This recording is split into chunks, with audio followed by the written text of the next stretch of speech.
àmọ́ nísìnyí ó yẹ kí mufti ó jáde àti gbogbo àwọn tí wọ́n bá súnmọ́ wọn pé Wasiu oníhù ó ti di kèfèrí ó ti kú ọmọ ẹ̀sìn wa torí wípé èyí ṣe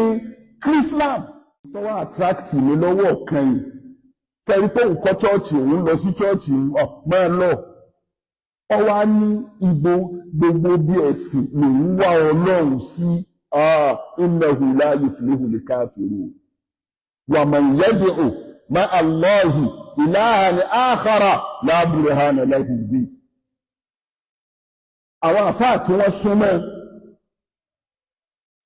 àkúrú mọ́ àwọn tí wọ́n súnmọ́ àmọ́ àwọn tí wọ́n ń pè lélẹ́rẹ́ wọ́n ṣèyàwó wọn kó mọ́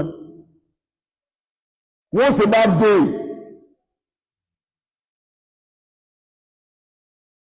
wọ́n ń pè nípe wípé olórin tẹ̀sìn ló ti jọra wọn eléyìí wá jáde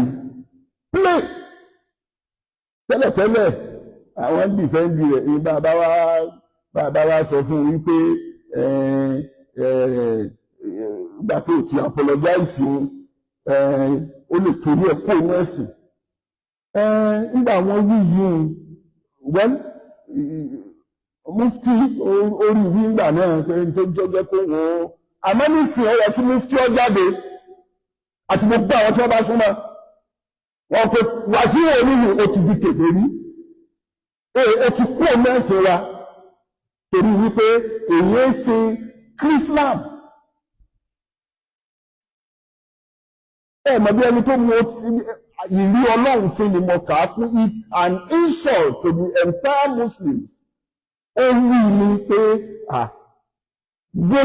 ṣẹ́mọ̀ tí wọ́n ń pè ní bona fide bó ti wí ní fa bona fide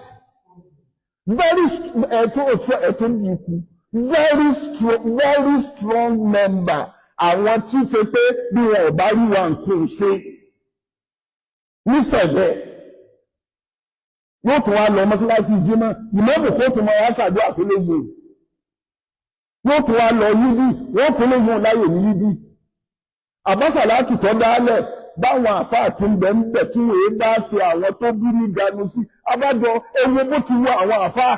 lórí kìíní ìfúnṣe ó wọ̀ wọ́n níwò àwọn ẹran wọ̀nyí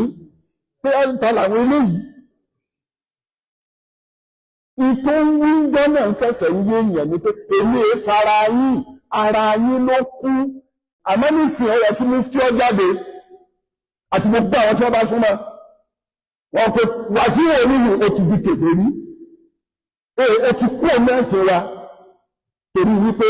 èyí ṣe Islam